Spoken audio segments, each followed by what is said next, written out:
जय हिंद दोस्तों, मैं हूं आशीष और आप सबको इंडिया में जान पर स्वागत है। दोस्तों, आप सब जानते हैं राफेल फाइटर जेट अब इंडियन एयरफोर्स में शामिल हुआ सबसे एडवांस फाइटर जेट है। और दोस्तों, डरना भी स्वाभाविक है क्योंकि पाकिस्तान के पास अब प्रेजेंट टाइम में ऐसा कोई भी एडवांस फाइटर जेट नहीं है जो राफेल जेट को चुनौती दे पाए। इसलिए हमेशा पाकिस्तान राफेल फाइटर जेट को लेकर माइंड गेम या फिर झूठा न्यूज फैलाता है, लेकिन अंदर से पाकिस्तान आर्मी को अच्छे से पता है राफेल फाइटर जेट ओरिजिनल जंग के टाइम में जेफ-17 का क्या हाल कर सकता है। आप सबको पता होगा 2 साल पहले पाकिस्तान की तरफ से ये न्यूज फैलाया गया था। कतार के एयरफोर्स जब फ्रांस में जाकर ट्रेनिंग ले रहे थे तब उस बैच में कुछ पाकिस्तान ओरिजिन के या फिर कुछ पाकिस्तान एयरफोर्स के ऑफिसर थे जो कतर में कुछ पैसों की लालच के लिए जाकर वहां सर्व करते हैं। वो जाकर फ्रांस में राफेल जेट की ट्रेनिंग लिए थे। इसलिए भारत को राफेल जेट मिलने से पहले ही पाकिस्तान के पास राफेल फाइटर जेट का सीक्रेट आ गया था। हालांकि ऐसा बेतुका बयान सिर्फ पाकिस्तान ही दे सकते हैं। दोस्तों, आप सब जानते हैं अब टर्की में एंटोलियन ईगल 2021 युद्धाभ्यास चल रहा है और इसमें कई सारे मुस्लिम देशों की एयरफोर्स शामिल हो रहा है।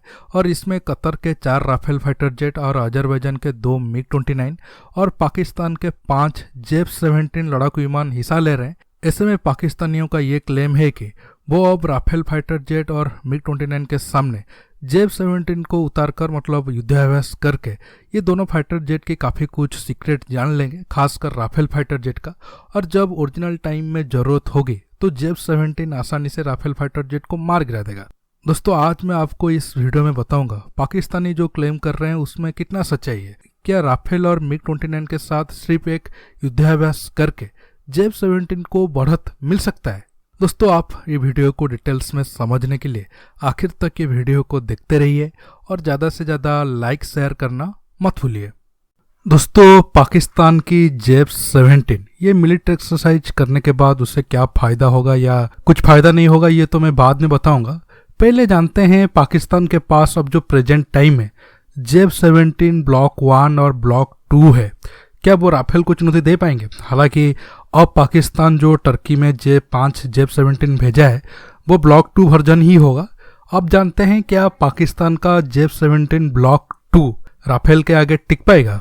दोस्तों, देखा जाए तो ये दोनों फाइटर जेट का क्लास बिल्कुल अलग है। जेफ-17 जहां light weight single engine multi role fighter jet है, वहां Rafale medium weight twin engine omni role fighter jet है। लेकिन जब भी जरूरत होगा दोनों देश अपने ये 2 फाइटर जेट को ही इस्तेमाल करेंगे।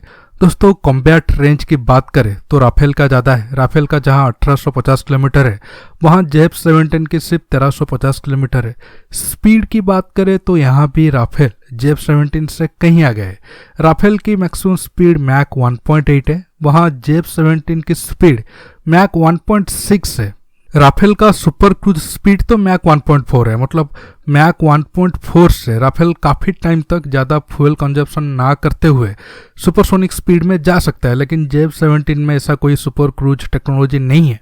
मतलब अगर जेफ-17 आफ्टर बर्नर का इस्तेमाल करता है तो उसका फ्यूल कंजप्शन ज़्यादा होगा और जेफ-17 की रेंज काफ़ी कम हो जाएगा। लेकिन राफेल के साथ ऐसा कोई टेंशन नहीं है।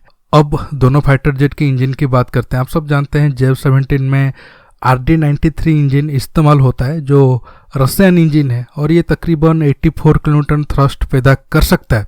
राफेल की बात करें तो राफेल में M88 का 2 इंजन लगा है और हर एक इंजन 73 किलोन्यूटन थ्रस्ट पैदा कर सकता है। पाकिस्तान की जेफ-17 जहां RD-93 इंजन को लेकर काफ़ी परेशानी का सामना कर रहा है, वहां हमारा राफेल की इंजन के साथ ऐसा कोई टेंशन नहीं है। और वेट टू थ्रस्ट रेशियो की बात करें तो राफेल जेफ-17 से अच्छा है। इसके साथ साथ M88 इंजन में राडार और इंफ्रारेड सिग्नेचर को कम करने की टेक्नोलॉजी है, सुपर क्रूज टेक्नोलॉजी है, जैसे कि मैंने आपको पहले बताया था। लेकिन RD-93 इंजन में ऐसा कोई भी टेक्नोलॉजी नहीं है। अब अगर राडार की बात करता हूँ, पाकिस्तान की जेफ-17 ब्लॉक 1 और ब्लॉक 2 दोनों फाइटर जेट मतलब लगभग 100 के करीब फाइटर जेट अब पाकिस्तान के पास है, उसमें ऐसा राडार नहीं है। हालांकि पाकिस्तान की जेफ-17 ब्लॉक 3 में ऐसा राडार लगेगा, लेकिन उसका भी पावर हमारा राफेल की राडार के से कंपेयर करें तो कम है।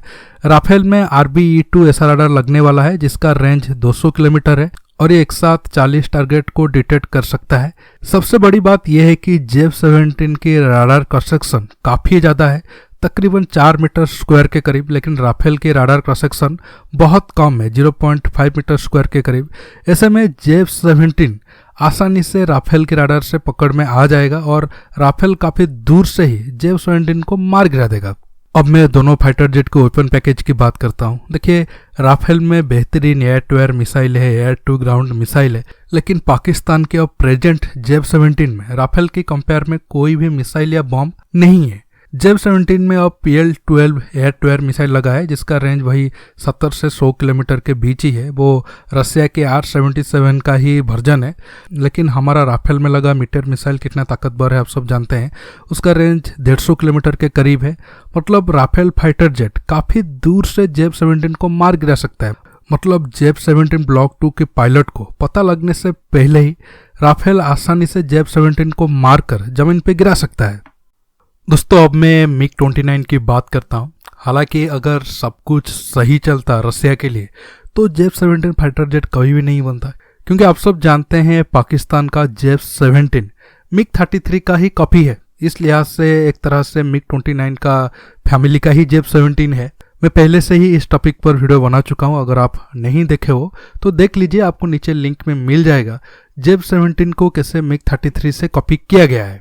देखिए, MiG-29 भी डबल इंजन फाइटर जेट है और ख़ास बात यह है कि MiG-29 में जो इंजन लगता है जेफ-17 में वही उसी फैमिली का ही इंजन लगता है, और जेफ-17 की इंजन की ताकत जितना है MiG-29 का उससे 2 गुना है। हालांकि दोनों फाइटर जेट में इंजन प्रॉब्लम है, लेकिन MiG-29 में डबल इंजन से ये फायदा है कि अगर कभी एक इंजन खराब हो गया या फिर कोई प्रॉब्लम आया तो हम दूसरे इंजन के साथ कम से कम फाइटर जेट को लैंड कर सकते हैं। लेकिन जेफ-17 ब्लॉक 1 और ब्लॉक 2 में अगर एक इंजन फेल हुआ तो प्लेन सीधा आकर जमीन पे ही गिरेगी, और अब तक 3 के करीब जेफ-17 क्रॉस हो भी चुके हैं। राडार की बात करें तो दोनों फाइटर जेट में ही पैसा राडार लगा हुआ है, लेकिन MiG-29 में जो राडार लगा है वो जेफ-17 से एडवांस है। हथियार की बात करें तो इसमें भी जेफ-17 को कोई बहुत ज़्यादा एडवांस MiG-29 के खिलाफ नहीं मिलता है, क्योंकि दोनों फाइटर जेट में जो एयर टू एयर मिसाइल है उनका रेंज तकरीबन सेम है। हालांकि MiG-29 में भारत का अस्त्र मिसाइल लगेगा, जिसका रेंज R-77 और PL-12 से थोड़ा ज़्यादा है। लेकिन पाकिस्तान का जेफ-17 ब्लॉक 3 आने के बाद MiG-29 के ऊपर हो सकता है जेफ-17 को थोड़ा बहुत एडवांटेज मिल सकता है। लेकिन दोस्तों, आप सोचो, अगर MiG-21 बाइसन पाकिस्तान के F-16 को मार सकता है तो MiG-29 जेफ-17 का क्या हाल करेगा। अब आपको मैं बताता हूँ, पाकिस्तान टर्की में जाकर जो कतार की राफेल है या फिर अजरबैजान के MiG-29 है उनके खिलाफ जो युद्धाभ्यास कर रहा है, तो क्या इससे भारत के खिलाफ उसे कोई बहुत ज़्यादा एडवांटेज मिलेगा। दोस्तों, इस युद्धाभ्यास से पाकिस्तानियों को तो फायदा जरूर होगा, लेकिन पाकिस्तानी जिस हिसाब से क्लेम कर रहे हैं उस हिसाब से नहीं होगा। अब इस युद्धाभ्यास के बाद पाकिस्तानी पायलटों को राफेल कितना खतरनाक है या फिर MiG-29 कितना अच्छा परफॉर्मेंस कर सकता है ये तो पता चल सकता है, लेकिन वो उसके जवाब में क्या करेंगे। दोस्तों, जैसे मैंने आपको पहले बताया, राफेल की ताकत और जेफ-17 की ताकत में बहुत ज़्यादा डिफरेंस है। अगर दोनों फाइटर जेट बराबर के होते तो कुछ हो सकता था। आप देखो, एक के पास 160 किलोमीटर रेंज का एयर टू एयर मिसाइल है, दूसरे फाइटर जेट के पास जो मिसाइल है उसका रेंज ज़्यादा से ज़्यादा 100 किलोमीटर है, तो आप कैसे बच पाओगे।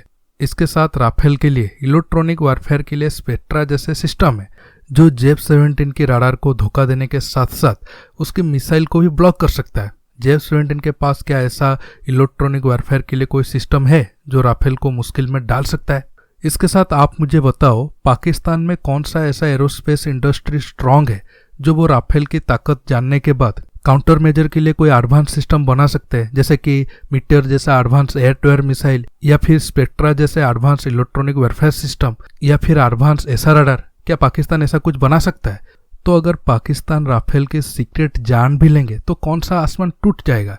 इसके साथ हमारा जो राफेल है उसमें 13 इंडिया स्पेसिफिक मॉडर्नाइजेशन किया गया है, जो कतर के राफेल से बिल्कुल अलग है। इसके साथ आप देखो, चाइना के पास भी सुखोई 30 है, हमारे पास भी सुखोई 30 है। पाकिस्तान एयरफोर्स वाले चाइनीज एयरफोर्स के साथ कई तरह का युद्धाभ्यास करते हैं, तो उनको तो सुखोई 30 का सीक्रेट जरूर पता होगा। लेकिन आप देखो, बालाकोट के टाइम में पाकिस्तान की जो F-16 या फिर जेव-17 जेट था वो हमारा सुखोई 30 को मार पाने में कामयाब नहीं रहा। वो 4 एयर टू एयर मिसाइल दागे थे लेकिन एक भी मिसाइल सुखोई 30 में नहीं लगा। तो ऐसा नहीं है कि आप अगर कोई फाइटर जेट के साथ युद्धाभ्यास कर लेते हो तो आपको कोई बहुत ज़्यादा एडवांटेज मिल जाता है और आप वो फाइटर जेट को आसानी से मार गिरा दोगे। हाँ, पाकिस्तानी ऐसा करके ज़रूर खुश हो सकते हैं लेकिन रियलिटी में कोई बहुत ज़्यादा फर्क नहीं होगा। जब असली मैदान में, जंग की मैदान में जेव-17 और हमारा राफेल फाइटर जेट का आमना सामना होगा तो पाकिस्तानियों का सारा भ्रम उसी ही दिन टूट जाएगा। दोस्तों, आज के टॉपिक में बस इतना ही। आपको ये वीडियो कैसा लगा नीचे कमेंट बॉक्स में कमेंट करके बताइए। दोस्तों, ये वीडियो को ज़्यादा से ज़्यादा लाइक शेयर करने के साथ साथ आप मेरे चैनल को सब्सक्राइब करना मत भूलिए और सब्सक्राइब बटन के पास जो बेल आइकन है उसे प्रेस करिए ताकि आगे आप मेरे आने वाले वीडियो को मिस ना कर सके। दोस्तों, रहता हूँ बहुत जल्द एक न्यू टॉपिक के साथ मिलूंगा। नमस्कार, जय हिंद।